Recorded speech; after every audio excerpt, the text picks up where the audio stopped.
नाशिक जिल्ह्यात अनेक भागात भूकंपाचे धक्के 4.3 रिश्टर स्केलचे धक्के जाणवल्याची माहिती। नागरिकांनी घाबरू नये, प्रशासनाचं आवाहन। मध्य रेल्वेची वाहतूक विस्कळीत, लोकल 20 ते 30 मिनिटं उशिरानं। कुर्ला ते भायखळा दरम्यान धीम्या लोकल जलद मार्गावर वळवल्यानं फटका।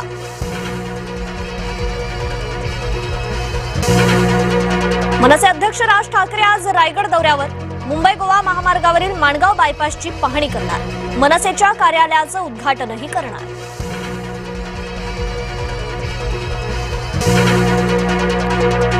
गोंदिया जिल्ह्यात रात्रीपासून पाऊस, नदी नाले दुथडी भरून वाहत आहे।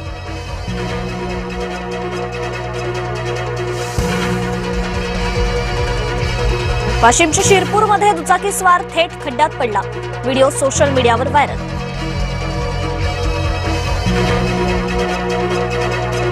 तुकाराम मुंढे यांचं पुढचं टार्गेट चायनीज फूड। चायनीज फूडवर कारवाई करण्याची लोकांची मागणी। पुण्यातील एका मुलाखतीत मुंढेंचं विधान। सुनेत्रा पवार राज्याच्या मुख्यमंत्री व्हाव्यात, मोरगावच्या मयुरेश्वर मंदिराच्या पुजाऱ्याचं साकडं। राष्ट्रवादी काँग्रेसमधील अंतर्गत कलह समोर, सुनेत्रा पवारांसह कुटुंबाला मानसिक त्रास दिला जातोय, उमेश पाटलांचा गंभीर आरोप।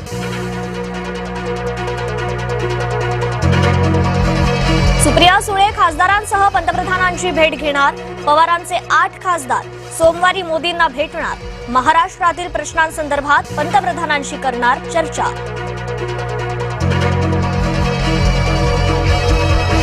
मोदी शहांना आंदोलकांना भेटायला वेळ नाही, गद्दारांना भेटायला वेळ। मोदी नवे स्वामी झालेत का? उद्धव ठाकरेंची शिंदे मोदी भेटीवर टीका। मोदींवर टीका करताना उद्धव ठाकरेंनी स्वामी समर्थांचा अपमान केला, शिवसेनेचा आरोप।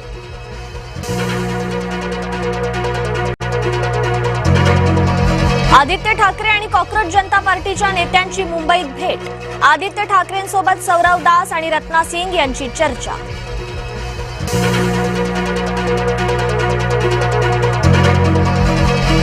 जरांगेंनी नेत्यांवर वैयक्तिक टीका करू नये, मनोज जरांगेंना प्रसाद लाड यांचा इशारा।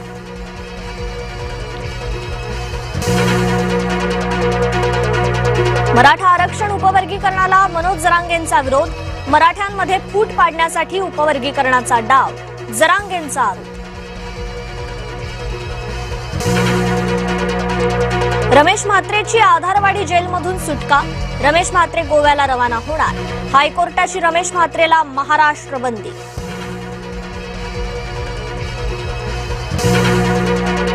गोसीखुर्द उजव्या कालव्याला अवघ्या वर्षभरात भेगा। काँग्रेस नेते विजय वडेट्टीवारांचा कंत्राटदारावर भडकले, निकृष्ट कामामुळे निधी वाया जात असल्याचा काँग्रेसचा आरोप। लोकार्पणाच्या 4च दिवसात रस्त्याला भेगा पडून पिंपरीमधील रक्षा चौकातला रस्ता खचला। पिंपरी चिंचवड मधील ठेकेदाराच्या हलगर्जीपणाचा वाहन चालकांना फटका। वसमतमध्ये हळदीच्या 2 गोदामांवर चोरट्यांचा डल्ला। अज्ञात चोरट्यांनी 47 हळदीचे कट्टे पळवले। शहर पोलिसात गुन्हा दाखल।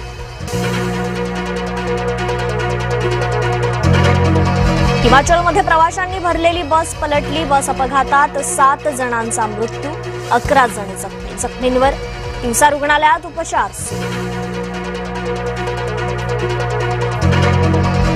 मुसळधार पावसामुळे अमरनाथ यात्रा स्थगित। खबरदारीचा उपाय म्हणून यात्रा स्थगित।